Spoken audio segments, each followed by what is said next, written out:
Saludos a todos los amigos, estudiantes de medicina, residentes en adiestramiento, cirujanos y público en general que tengan la oportunidad de ver esta grabación que estamos realizando hoy, 19 de septiembre del 2009, al doctor Raúl García Rinaldi. El doctor García Rinaldi es un prominente cirujano puertorriqueño que le ha dado mucho prestigio a nuestro país, aquí y fuera de Puerto Rico. Indudablemente cualifica como una de las personas cirujanos más destacados de Puerto Rico. Y por eso lo hemos invitado para que esté con nosotros y nos brinde la oportunidad de que lo entrevistemos más o menos en una hora y que nos cuente sobre su vida. Así que Raúl, gracias por aceptar la invitación y estar aquí conmigo. Buenos días, Quique. Bueno, pues como te expliqué, esto es una serie que estoy haciendo de los cirujanos más destacados del país. Y vamos a comenzar contigo, dónde naciste, quiénes son tus papás, dónde estudiaste primaria, secundaria, universidad, medicina, residencia, y después entramos en las cosas de la familia, los hijos, tu esposa, tus padres, y después en el aspecto profesional. Sí, como no. Orden, más o menos. Pues nosotros nacimos en Santurce, aquí en Santurce. La área de la calle Luisa, el área que se conoce como Ocean Park. Nosotros pues, éramos una familia muy clase media, baja, hijos de unos padres muy trabajadores que pues, afortunadamente nos dieron a nosotros la oportunidad de estudiar, ¿verdad? Mis dos hermanas y a mí. Yo hice mi escuela elemental en una combinación inicial entre la Academia Santa Teresita y el Colegio Espíritu Santo, donde estaban mis primas, en el área de Torrey. Estuve allí hasta el 8º grado. En ese momento transferí al Colegio San José, un colegio de varones. Muy buena educación que recibí allí. Y luego redondeé yendo en mi 3er y 4º año a la Escuela Superior de la Universidad, donde pues, tuve oportunidad de conocer un montón de personas distinguidísimas y fui expuesto a unos profesores que pues, eventualmente impactaron a uno. Desde muy temprano pues, tenía el deseo de ser médico y me fui acercando a algunas figuras, no maestros, pero que jugaron unos papeles importantes en mi vida y matizaron muchas veces los deseos míos de estudiar. Ya en esa época temprana, hablando de escuela superior, yo iba a ver cirugía con el doctor de Hostos. Sí, que había sido el cirujano de mi madre. Y él pues sabía la admiración que yo tenía por él y él me llevaba y era una experiencia preciosa, un hombre muy inteligente. ¿Ibas al hospital presbiteriano? No, íbamos al Professional Building Hospital. Y íbamos a operar y él siempre conmigo pues, fue tremendo, mucho entusiasmo, mucho deseo de entusiasmarme con la medicina y con la cirugía. Así es que eso ya andaba dando unas vueltas por ahí, así que al terminar la escuela superior, pues con gran orgullo entré a la Universidad de Puerto Rico, donde hice un bachillerato en biología. Eso fue en Río Piedra. En Río Piedra. Ahí pues tuve una de mis grandes lecciones en la vida. Unos eventos que matizaron más tarde lo que pasaba, porque como nos pasa mucho, cuando entramos a la universidad, a esa libertad, donde uno escoge lo que quiere hacer, pues uno se distrae a veces de los estudios. Y tuve una experiencia muy especial con el profesor Quirós, que era de hecho primo de mi padre. Era Raúl Quirós. Raúl Quirós Méndez. Profesor de química. De química orgánica. Muy bien. Y pues yo estaba en la cuestión de la universidad y la fiestecita y la cosa. Y pues no estudié muy bien la química orgánica. Y cuando llegó el momento de coger el examen final, pues esa noche yo me quedé dormido y no pude estudiar. Y el profesor Quirós me dijo, no te preocupes que yo te voy a dar un incompleto. Y coge el examen más tarde. Pues el incompleto fue que me dio una F del tamaño de Puerto Rico. Y me acuerdo que mi padre por poco me mata, ¿no? ¿Qué es esto? Y fui a ver al profesor Quiroz y me estaba esperando. Él estaba, cuando yo entré a su oficina, estaba mirando hacia el otro lado. No sé cómo él me vio, me entra que te estoy esperando. Y dice, le di una F y te la di con todo el deseo de dártela. Porque yo creo que tú puedes ser un buen estudiante y estás perdiendo tu tiempo. Y esta F que yo te estoy dando va a matizar tu vida porque ahora vas a tener que luchar en contra de esa F si tú quieres llegar a algo. Y yo me quedé y de ahí para adelante pues me tuve que amarrar los calzones y pues así fue y de hecho fue importantísimo porque si no hubiese sido por esa F yo no hubiese entrado a la escuela de medicina, fíjate. Porque esa fue la primera pregunta que me hicieron a mí en mi próximo paso profesional, que era ir a la escuela de medicina. Y la primera pregunta que me hicieron fue ¿cómo usted pretende entrar a una escuela de medicina con una F en química orgánica? Y yo dije, bueno, yo lo único que quiero que hagan es que miren qué pasó después. Y gracias a Dios pues, había aplicado, había sacado A en todas mis clases. Entonces, pues fue una anécdota lo más interesante porque a mí me pusieron, no me aceptaron en la escuela de medicina. Y eso pues fue una gran vergüenza que yo pasé porque a todos mis amigos lo habían aceptado. Pero dio la suerte que me pusieron de alterno, yo era el alterno número 7. Y el decano pues necesitó un préstamo, se lo dijo mi tío en el Chase Manhattan Bank y él me dijo, vamos a ver si me puede subir el sobrino aunque sea alterno 3 o 4 y dio la suerte que ahí entré yo pero fui el último en entrar a la escuela de medicina, pero ya con una segunda lección de gran importancia, ¿verdad? Y entonces entré a la escuela de medicina y ya convencido de que ya el tiempo para perder tiempo había pasado. Así que nos aplicamos muy fuertemente. Hicimos un grupo de los últimos 7 que entramos. Fuimos los últimos 7. Hicimos un grupo de los últimos 7 que entramos a la escuela de medicina. Todos con la consigna de que nosotros nos íbamos a ayudar unos a otros y nosotros íbamos a salir muy bien. Y así que en eso yo fue que tuve la oportunidad de conocerte, ¿verdad? De jefe de residente. Y tú sabes que yo me pasaba detrás de todos ustedes con la cuestión de la cirugía, pues siempre quise ser cirujano y gracias a Dios en la escuela de medicina pues me fue muy bien. ¿Terminaste medicina en qué año? Yo terminé medicina en el 1966. 66. En el camino, después del doctor de Hostos, pues viene otra figura muy importante a ser importante en mi vida y fue el doctor Luis Soltero Harrington.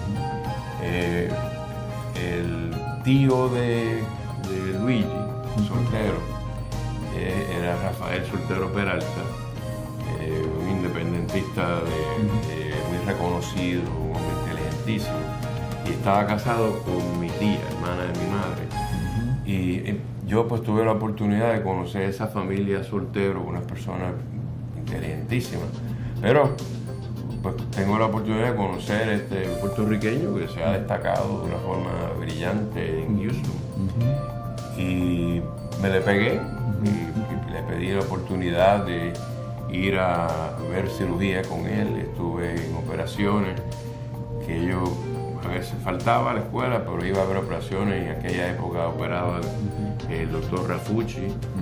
Era un equipo increíble porque estaba el doctor David Rodríguez, el doctor Rafucci, el doctor Soltero y estaba el doctor Fraguada, así que era un team de una envergadura tremenda, o sea, unos casos complicadísimos, estamos hablando de los años 60, ¿verdad? Y esa gente pues, y eso pues a mí todo eso me fascinó.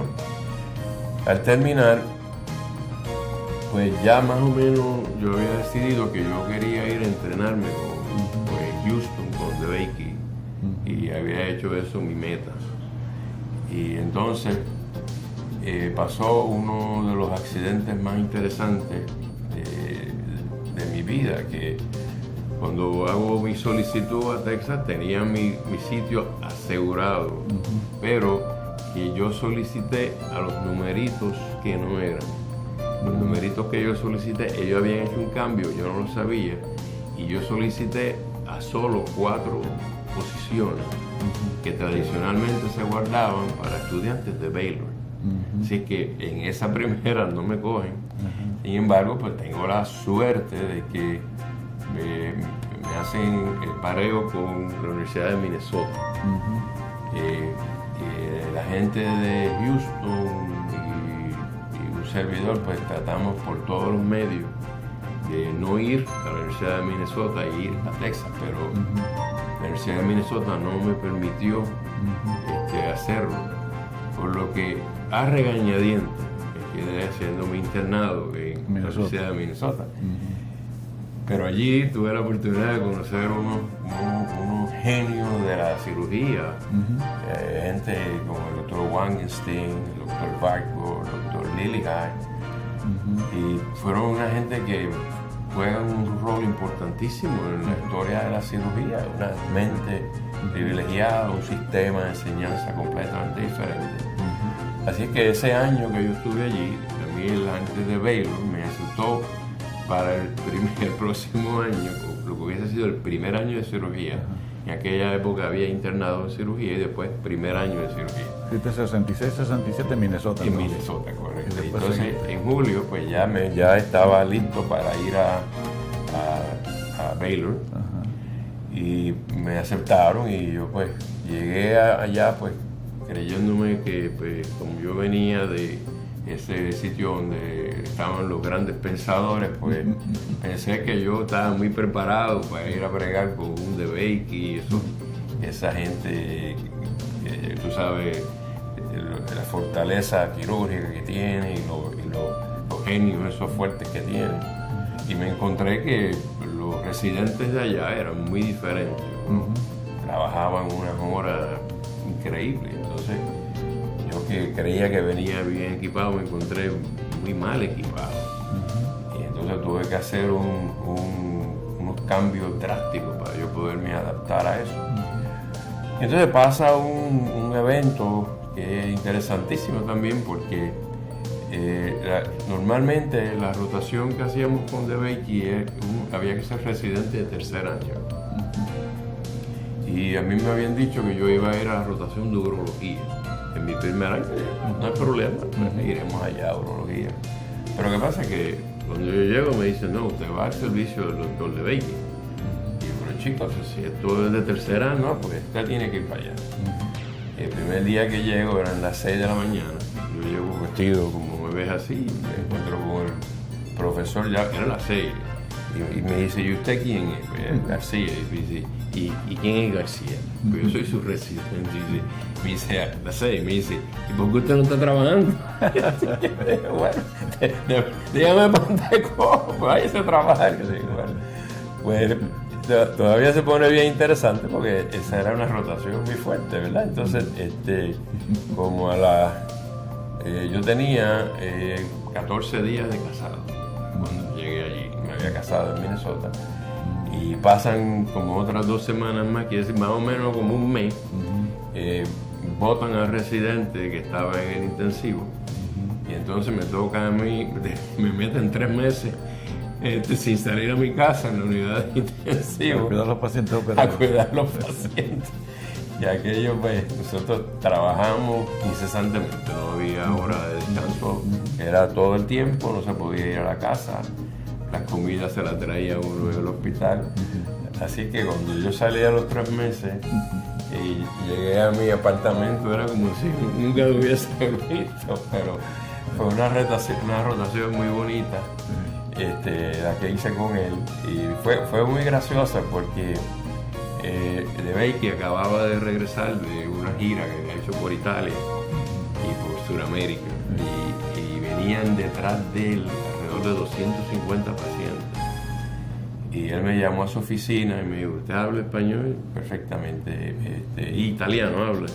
Y dije, no, me dice, pues yo lo voy a dar hasta por la mañana para que aprenda italiano. Y yo fui, me busqué un diccionario, empezaron a llegar toda esa gente.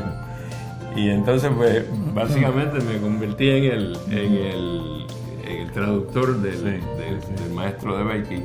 Así que fue bien interesante que eso pues me dio una oportunidad de acercarme al hombre, un hombre genial, un trabajador incesante. Y pues que para él solo existía la excelencia y el trabajo fuerte, muy demandante. Pero después de uno trabajar un tiempo con él, entendía que él tenía sus manías y sus cosas, y que si uno pues más o menos las entendía y seguía las pautas que él había puesto, uno podía defenderse bastante bien. Así que fue un tiempo interesantísimo. Completé mi cirugía general. El doctor de Bakey había conseguido que el Instituto Nacional de Salud, NIH, estableciera unos programas para permitir a residentes hacer estudios en otros departamentos, por ejemplo, fisiología, microbiología. Uno podía hasta poder obtener un grado. Interesantemente, ese método se estilaba mucho en Minnesota, pero no se hacía en Baylor. Entonces, al yo llegar a Houston, le digo a De Bakey, yo quisiera hacer eso, y ahí mismo el hombre como que se transformó, porque yo era el primero de Baylor que había pedido para coger una maestría, para coger un doctorado en filosofía. Así es que él, de ahí para adelante, se me ofrecieron muchas oportunidades. Tuve que trabajar muy fuerte, ¿verdad? Así que hice mi primer y segundo año de cirugía. Entonces tomé 3 años para hacer el doctorado en filosofía en microbiología y trasplante. Y de ahí, pues, en ese periodo me hicieron director del sistema de la búsqueda de órganos. Y de ahí, cuando regresé a la residencia, regresé de residente de tercer año y jefe del servicio de trasplante, una cosa loca de esa. Pero también, pues, pasó otra cosa muy bonita. Y como tú sabes, estas son oportunidades que se van presentando. Que tradicionalmente había un puesto que le daban a los presidentes, que eran... el puesto era oriundo de cuando había que obtener segmentos de arterias de cadáveres para ponerlo humano. Y ahí asignaban un residente. Yo pues tuve la suerte que me pusieron ahí. Así que en los fines de semana yo trabajaba con el Medical Examiner, un hombre distinguidísimo, que nos hicimos grandes amigos, pero que me dio la oportunidad de yo todos los fines de semana, sábado y domingo, estar haciendo autopsia, viendo especímenes, y yo pues trataba de hacer operaciones bien rápido en lo que la otra persona se acomodaba, yo hacía mi operacioncita, así que fue una experiencia bien bonita. Bueno, pues a fin de cuentas, pues terminé mi cirugía general, terminé el doctorado, tenía un gran interés en la cuestión de los trasplantes, entré a cirugía torácica. Allá me volví a encontrar con De Bakey, tuve 2 rotaciones con él, porque muchos de los residentes como que no lo entendían, y él pues no tenía mucha paciencia para bregar con mucha gente, así que terminé mi cirugía torácica y cardiovascular. Fueron 2 años. Fueron 2 años, y de ahí fui de jefe de trasplante en el hospital de veteranos. Y tenía un laboratorio y estaba haciendo unos estudios inmunológicos, lo más interesante. En ese tiempo, se me hace una oferta de venir a Puerto Rico. Hace el doctor Soltero Harrington y el doctor Rivera Dueño, y íbamos a ir al hospital de Bayamón a desarrollar un programa cardiovascular. Hice yo mi decisión de regresar a Puerto Rico en ese momento. Desafortunadamente, pasó algo muy bueno y algo muy malo. Lo malo fue que me nació un hijo con epilepsia cerebral que pues me cambió toda mi vida, ¿verdad? Porque el niño no se suponía que viviera 1 hora, y vivió 6 años y fue algo muy impactante que pues tuvo un gran efecto en mi persona, en mi personalidad. ¿Ese es el primero o tenías más? Este era el tercero. Ya tenía todo. Pero lo bueno que tuvo fue que yo había ido donde el profesor Crawford, Stanley Crawford, ¿sabes? Que uno de los cirujanos vasculares más importantes de la historia, y yo le dije al doctor Crawford que yo quería pasarme unos meses extra con él, porque yo me venía a Puerto Rico, y Crawford pues, me dio la oportunidad, y yo fui con el título de asociado de Crawford, pero en realidad pues yo era lo que era el que más trabajaba de todo el mundo. Así que lo que fue una pasantía de 1 o 2 meses se convirtió en una pasantía de casi 2 años con el profesor Crawford. Y él hacía mucho carótida, ¿no? Carótida, aneurismas tóraco-abdominales. En un año nosotros hicimos 186 aneurismas tóraco-abdominales. Te podrás imaginar la experiencia porque uno adquiere bregando con un genio de esa categoría. Pasado el tiempo, pues abrí mi práctica privada en Texas, me fue extremadamente bien. Nosotros teníamos un programa que competía con el Hospital Metodista y el Hospital San Lucas. Nos fue extremadamente bien y empezaron a venir pacientes de Puerto Rico. Y hubo una persona que jugó un rol muy importante y fue Mirta Silva.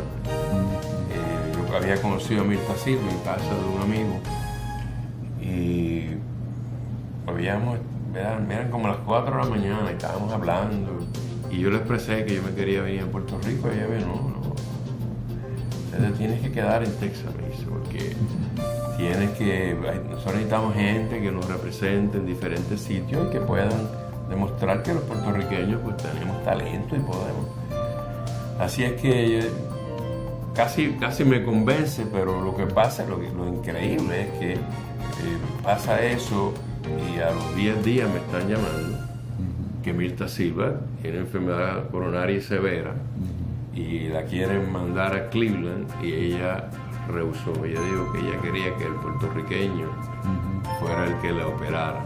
Entonces pues operó, allá la atendió otro puertorriqueño, el doctor García Gregory.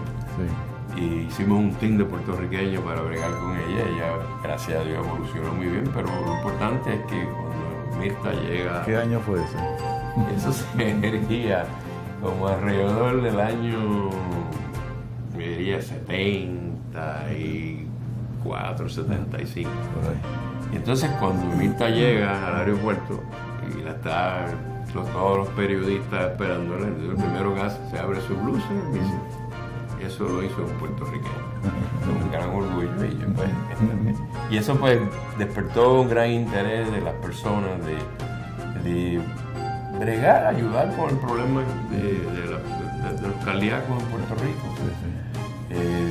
Si recuerdan, en esa época pues en práctica privada no se hacía nada de cirugía cardíaca. La cirugía cardíaca se hacía en el centro médico, ¿verdad?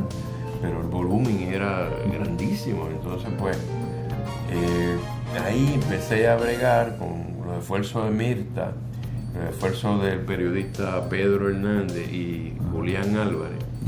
Empezamos a ver qué podíamos hacer para facilitarle a los puertorriqueños ir a operarse conmigo en Texas. Y ahí desarrollamos el Puente de la Esperanza, donde pues tuvimos la oportunidad de operar alrededor de 2,000 personas.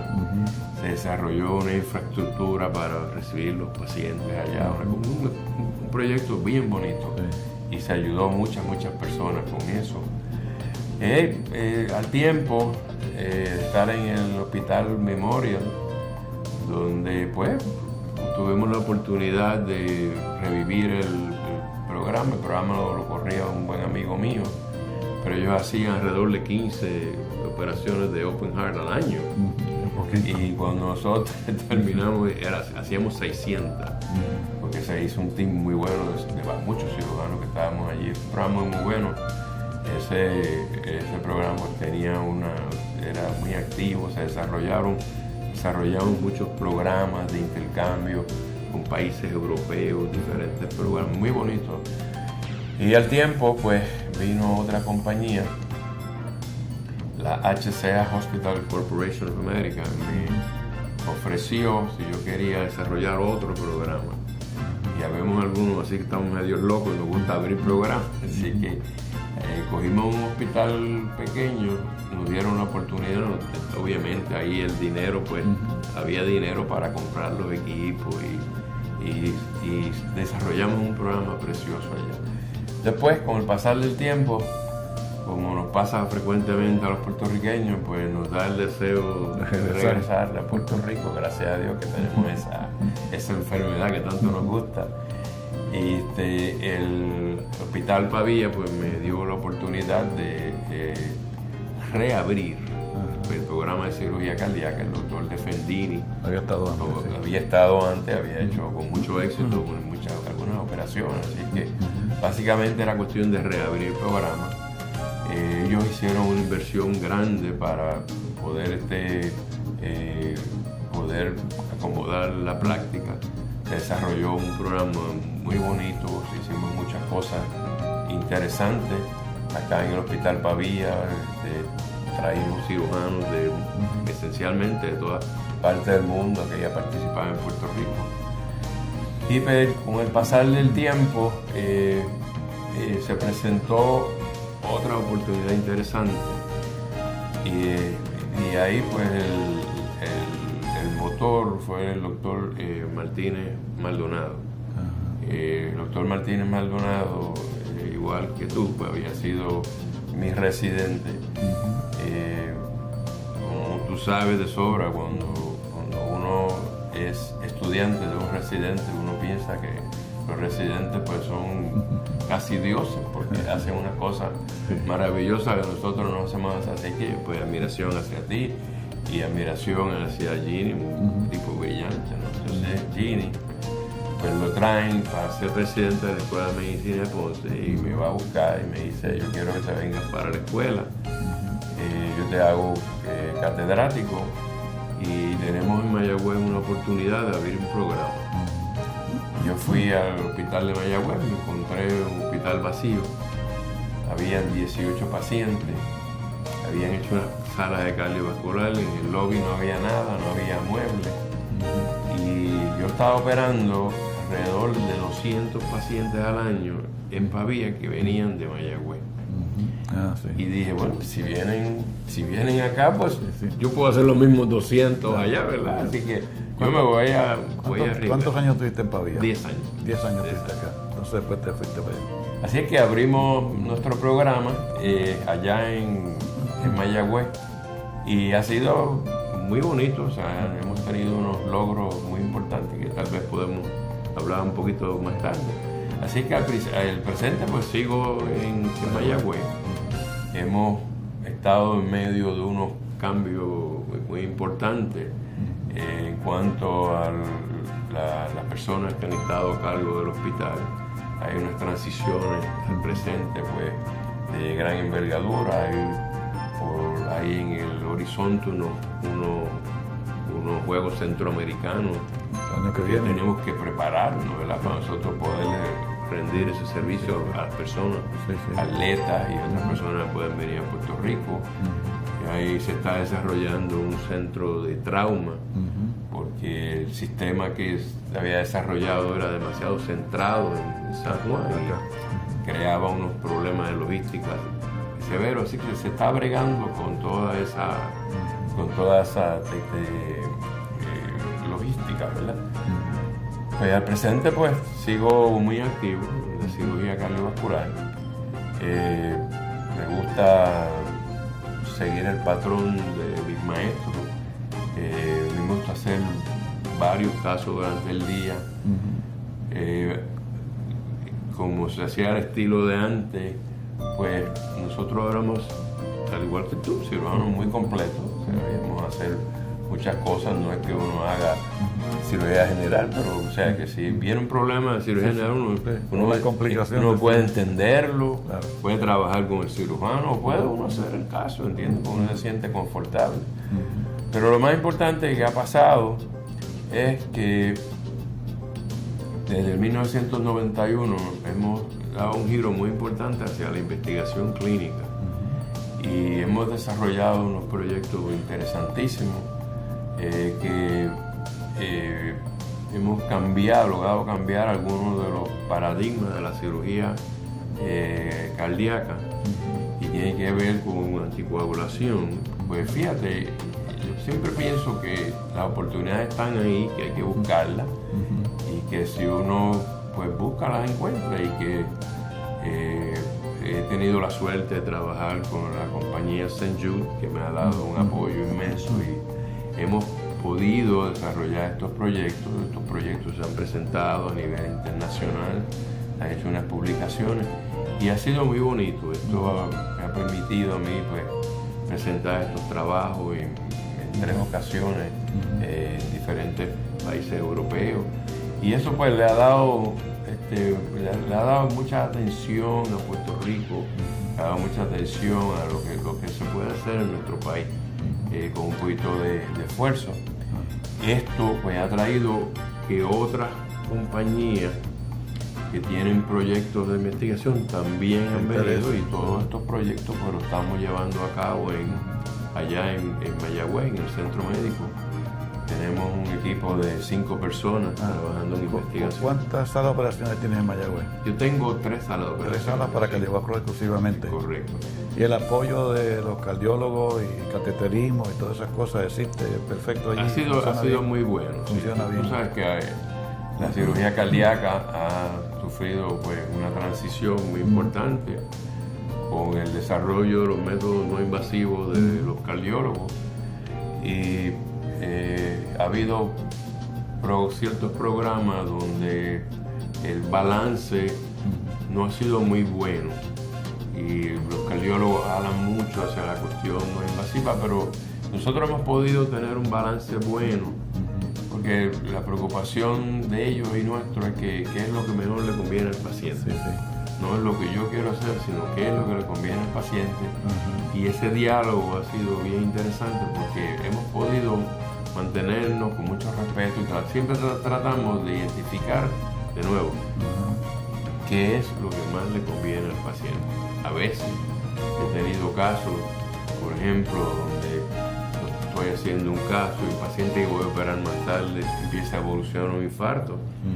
Que yo llamo al cardiólogo y ese paciente se sube a sala de cateterismo, se le hace la angioplastía del vaso envuelto y entonces podemos dilatar su cirugía, pero o sea, lo hacemos en conjunto y eso pues, es muy bonito. Muy bien. Y te iba a preguntar, en los trabajos de investigación que has presentado, ¿cuál es que más satisfacción te ha producido de lo que tú has hecho de investigación? ¿Tienes alguno en particular que llame la atención, que haya impactado a la gente? Bueno, eso tendría que dividirlo como en áreas.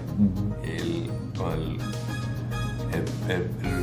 primer estudio de gran contundencia fue cuando yo estuve los 3 años haciendo el doctorado. A mí el profesor Butler y el profesor Rosen, microbiólogo inteligentísimo, me entregaron un problema que llevaba, yo diría, por lo menos unos 30 años en tratando de resolverlo. Y consistía en cómo medir la cantidad de anticuerpos que se le pega a una célula. Y el problema era que se tenía en un tubito una célula, se le añadía el anticuerpo con una radioactivo.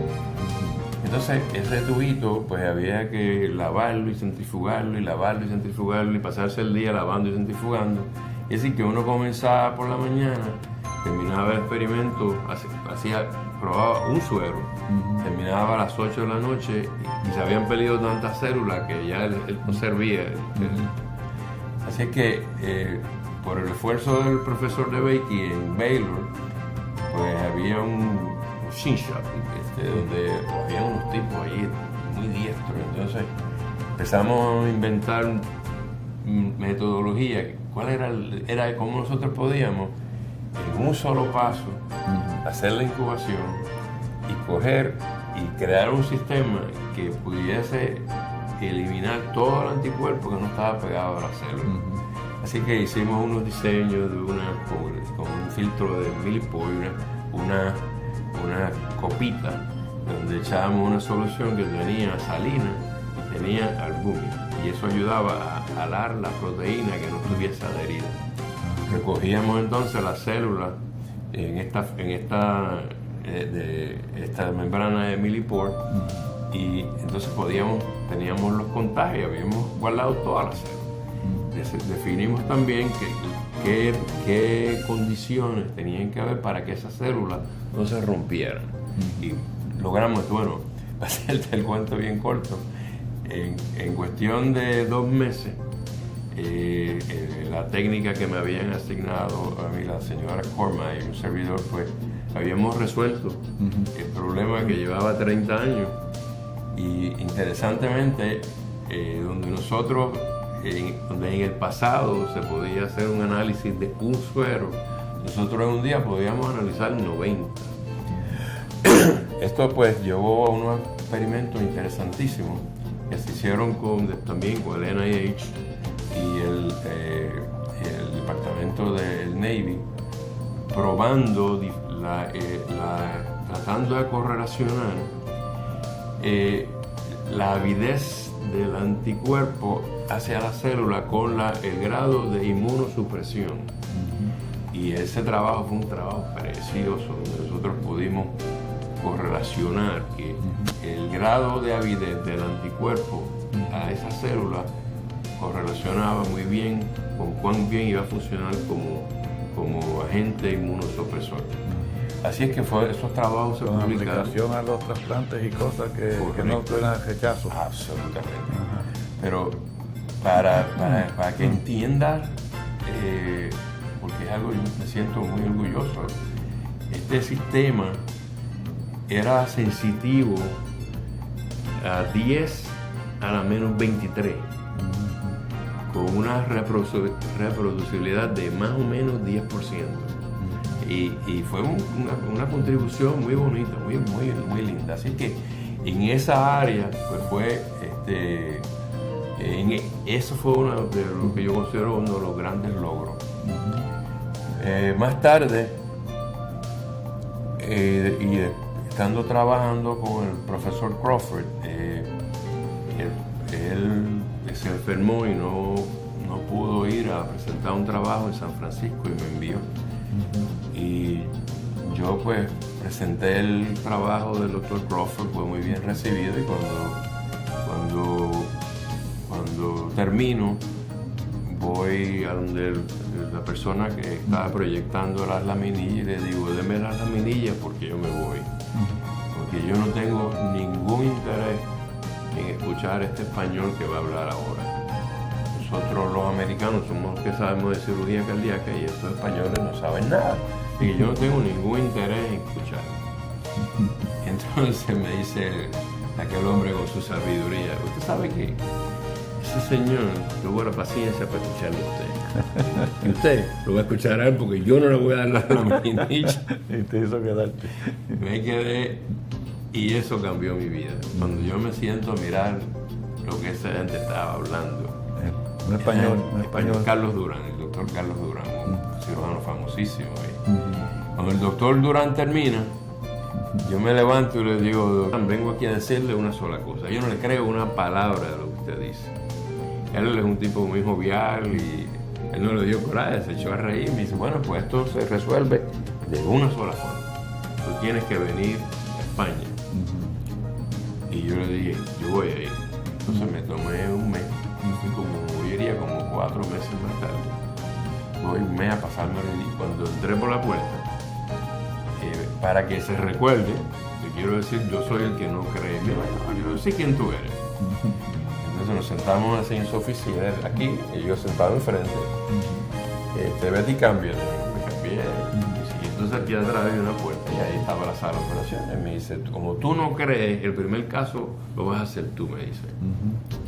Entonces, pues, era un paciente de una estenosis mitral y yo entonces le hago la incisión americana, que es así chiquita. Y me dice, eso es lo que tú vas a hacer. Me dice, tú no sabes ni abrir el atrio. Ya yo venía con la ínfula, ¿no? Tú no sabes ni abrir el atrio, me dice. Y entonces coge y abre que el atrio. Entonces veo yo la válvula mitral por primera vez en mi vida, ¿no? Ay, Dios mío santo. Bueno, pues mira, otra vez, otra oportunidad, pues. Yo pues estuve allí un mes con él, me lo traje él un mes conmigo, pero más importante, conocí a su primer teniente, que era el doctor José Manuel Revuelta, un cirujano increíble, con mucho deseo de aprender cirugía coronaria. Y yo deseo de aprender cirugía de válvula, cuestión de reparo de válvula. Y José Manuel se vino un año a Houston conmigo y fue un año explosivo. Nosotros ese año desarrollamos todo el instrumental para reparar las válvulas. En aquel momento todo el mundo decía eso, estábamos locos. Nosotros nos adelantamos casi 20 años. Desarrollamos el instrumental, hicimos simposios, hicimos conferencias, pusimos exhibits en muchos sitios en Estados Unidos, y desarrollamos un montón de técnicas, publicamos 17 trabajos. Esa fue una cosa explosiva. Y ahí viene entonces otra área donde yo me siento muy orgulloso de lo que pudimos lograr ese año, lo mucho que yo aprendí, lo mucho que hicimos juntos. Y esos trabajos pues están todavía ahí de gran... Están publicados, ¿no? Están publicados, de gran importancia. Y hoy día se vende el set de instrumentos, se conoce como el set de Revuelta García. Y ahora pues todo el mundo lo usa, pues estamos hablando de 20 años más tarde. Yo creo que siempre me mantuve muy activo, publicando.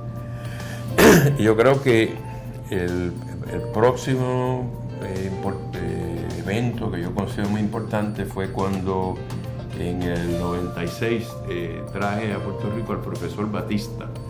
El profesor Batista, un cirujano brasilero que cortaba segmentos del corazón. Lo trajiste a Pavía, ¿no? Lo traje a Pavía. Y operó algunos casos acá. Operó 7 casos. El doctor Batista es un genio, un hombre brillante. Pero fue muy interesante porque la cirugía americana no fue muy buena con él. No supieron reconocer sus méritos. Se enfocaron más en los casos que marcharon mal, que eran la minoría, en vez de enfocarse en los que marcharon bien. Pero cuando vino Batista a Puerto Rico, bueno, ya tú sabes como yo soy, lo primero que me dice, los pacientes isquémicos no se les puede hacer esta cirugía. Y tú sabes que decirme a mí eso es decirme, ahí donde yo me quiero meter. Así es que él vino a Puerto Rico, yo llevé una delegación de 14 personas a Curitiba, donde nos entrenamos todos con él y comencé un programa de pacientes isquémicos precisamente. Ya yo he operado alrededor de fácilmente 600 pacientes isquémicos con unos resultados buenísimos y basamos todas las técnicas en lo que nos enseñó Batista y sí desarrollamos las técnicas para hacerlo y esto se publicó también. Como parte de eso y el rabo, lo que pasó, incorporamos una serie de técnicas que yo las incorporé y las estábamos realizando, pero que no, en realidad no apreciaba la importancia de lo que estábamos haciendo, y era que él había aplicado un método de reparo de la válvula mitral a través de la parte inferior de la válvula. Se hace lo que se conoce el reparo de Alfieri, que se hace por encima, pero él aprendió a hacerlo por abajo y me lo enseñó. Y nosotros incorporamos eso a la operación de la resección de los aneurismas y la cardiomiopatía isquémica. Pues mira, con el pasar del tiempo se han aceptado otras técnicas, las técnicas del Dohr, pero ahora estamos descubriendo que con esa técnica la incidencia de insuficiencia mitral es 41% al año. Sin embargo, esos pacientes que nosotros le hemos hecho eso no tienen insuficiencia mitral. Entonces, me han pedido que revisemos toda esta casuística y puede ser que pueda salir otra publicación importante en esta área. ¿Y cómo resolviste la cuestión de responsabilidad profesional cuando traes a un extranjero acá con la cuestión legal y estas cosas? ¿Cómo bregaste con eso? Pues mira, Quique, yo no sé, yo creo que yo tengo mucha suerte porque yo a estas personas les pude conseguir inmunidad. En todas las ocasiones he conseguido inmunidad para ellos, ya bien sea a través del gobierno, en otro evento que te voy a contar, a través del municipio de Mayagüez. Y pues nunca tuvimos problemas, nunca tuvimos ningún problema. Tuvimos un poquito de problema en la cuestión de autorización para poder hacerlo, pero era más resabio a la persona que estaba a cargo de eso, que en algunos momentos se nos ponía medio difícil. Pero nada, pudimos hacerlo siempre todo sin problema, todo con su licencia, su protección, etcétera. Y sobre todo los pacientes entendiendo de que eran pacientes terminales y estaban tratando de salvar una cuestión heroica, estaban tratando de hacer. ¿Sabes que de esos 7 andan como 4 o 5 vivos todavía por ahí, ¿sabes? Muy bien. Entonces, pues, el próximo evento importante ocurre, ya estamos hablando, me voy a adelantar a lo de las válvulas, porque esta es otra anécdota interesante donde hay una contribución importante. En 1996 estaba Batista con su cuestión de maximal invasive, que aquello era, y la cuestión de minimal invasive. Yo fui a Minnesota, me entrené y volví, hice algunos casos y la cuestión era hacerle una incisión chiquitita al paciente y nosotros pues, le poníamos una curita ahí y los pacientes felices, pero yo decía, esto a mí no me convence. Las técnicas no estaban buenas. Así que en el año final del 2002, el profesor, ¿cómo se llama él? Argentino, ahorita me acuerdo el nombre, que había desarrollado todas estas técnicas de minimal invasive, pues él me llamó, que venía a Puerto Rico, y yo le dije que él podía venir a Mayagüez, pero solamente si no hablaba de la cuestión mínimamente invasiva. Y él me dijo, está bien, vamos, tú eres mi amigo, yo quiero ir a verte. Pues ya una vez Mayagüez me dice, bueno, pues vamos a hacer esta cirugía sin la bomba cardiopulmonar. Y bueno, hazla tú si quieres, yo te voy a observar, hazla tú. Era hacer la derivación. En vez de hacerla con la bomba cardiopulmonar, hacerla sin la bomba cardiopulmonar. Corazón latiendo. Con el corazón latiendo. Y cuando yo veo lo que ese hombre hace, yo me quedo maravillado, porque se habían desarrollado unos aditamentos para poder movilizar el corazón y estabilizarlo, que eso no existía anteriormente. Cuando al otro día me dice, ¿por qué esto tú no lo haces sin bomba? Y yo casi a regañadientes, bueno, pues lo voy a hacer. Y me quedé maravillado como la diferencia de cómo marchaban estos pacientes. Es increíble, no parar el corazón, es increíble como el paciente, ese corazón no le gusta nada que lo pare, le encanta latir, y latir con su propia sangre. Y el interés fue tan grande que nosotros entonces desarrollamos la Escuela Nacional de Estados Unidos de Cirugía sin Bomba, se desarrolló en Mayagüez, Puerto Rico. Y ahí de nuevo pues tuve que apelar al secretario de Salud, a la Escuela de Medicina de Ponce, al alcalde, para yo poderle conseguir a estos profesores que venían de las diferentes universidades americanas a Mayagüez a entrenarse en estas técnicas. ¿Y al presente lo haces así?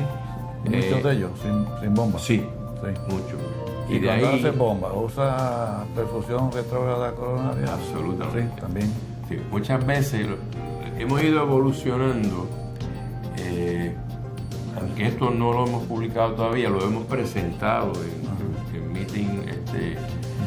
Cuando uno va a hacer cirugía cardíaca complicada, por ejemplo, un reemplazo mitral con puentes coronarios, un reemplazo de válvula aórtica con coronario, un reemplazo de arco aórtico con puentes coronarios, la operación puede ser muy larga. Así es que lo primero que hacemos es que toda la cirugía coronaria hacemos con el corazón latiendo y ahí ahorramos un tiempo de isquemia muy largo, pues el corazón no sufre porque está perfundido. Segundo, si podemos hacer estas operaciones abriendo esos puentes o conectando algunos de los puentes venosos, digamos, a la arteria inominada y tener el flujo mientras trabajamos, hacemos los reemplazos valvulares con el corazón latiendo. Las resecciones de arco también las hacemos con el corazón latiendo. Y eso ha reducido la mortalidad significativamente y ha simplificado muchísimo esa cirugía complicada. Tú sabes que el puente de la anastomosis aortocoronaria con el corazón latiendo se describió aquí en el 56, en San Juan, el laboratorio de cirugía experimental. Absolutamente. ¿Sabías de eso, no? Y sabes que yo reconozco en todas partes donde voy, reconozco eso. Y reconozco la contribución de Gumersindo Blanco. Sí. Con toda la cuestión de la retrógrada. Esto ha sido una de las cosas más impactantes en la historia de la medicina, porque al nosotros poder proteger el corazón continuamente, pues te permite operar en corazones mucho más enfermos. Así que nosotros somos fervientes creedores de la cardioplegia retrógrada, de la protección retrógrada. Muy bien. Mira, entonces Mayagüez, que te va bien, pero hay problemas ahora en la administración del centro y cosas, ¿no? Sí. Va a haber cambio. Sí, ya ocurrieron los cambios. Ha habido un alto grado de mal entendimiento. Las personas que estaban allí, pues, tuvieron problemas con el municipio. Yo, pues, siempre traté de, como yo no soy parte de ese servicio, sino que yo trabajaba dentro de ese hospital, pues los problemas que pudieran ellos tener, si tenían problemas con el municipio, conmigo no lo tenían, porque yo seguía trabajando. Yo después he hecho miles de casos allí, pero recientemente pues vino el cambio, vinieron unos dueños nuevos que tuvieron que hacer algunas cosas bastante dramáticas, algunos cambios para cómo ellos van a echarle control a la cuestión. Y me da pena porque son litigios para adelante y litigios para atrás que no le hacen daño, no le hacen bien a nadie. Sí. Y allí ustedes tratan a todos los pacientes, pobres, pudientes y de todo tipo, reforma y todo, ¿no? Correcto. Yo aceptan todo. Yo soy un ferviente admirador de la reforma de salud, en el sentido, sabes que la he criticado muy fuertemente en muchas ocasiones, pero por lo menos la reforma de salud me ha permitido a mí yo tener acceso a muchas personas que pues de otra forma no tendrían los métodos para pagar por el cuidado privado. Tú sabes que estoy muy envuelto en la fundación y precisamente esa es una de las ideas, ver cómo nosotros podemos llegar a los pacientes.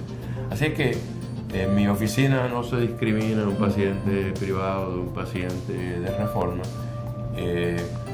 A veces nos da un poquito de pena cuando nos encontramos con estos pacientes tan deteriorados y tiene eso que ver, uno, porque esa área de Mayagüez tuvo abandonada por mucho tiempo, abandonada en el sentido relativo. Ajá. Segundo, el sistema está diseñado de tal forma donde se trata de que no se hagan los referidos. Sí, Y nosotros cuando vienen personas de fuera a visitarnos, ellos quedan maravillados de la complejidad de los pacientes que nosotros tenemos que bregar, lo avanzado que está su enfermedad y es que no ha sido atendido. El sistema de referido. El sistema de referido pues es un problema muy grande y de las cosas que más pena me da a mí es que uno establece, tú sabes, los cirujanos nos gusta sentarnos con nuestros pacientes y decir, mire señora, yo lo voy a operar a usted el lunes, el martes, el día que sea conveniente.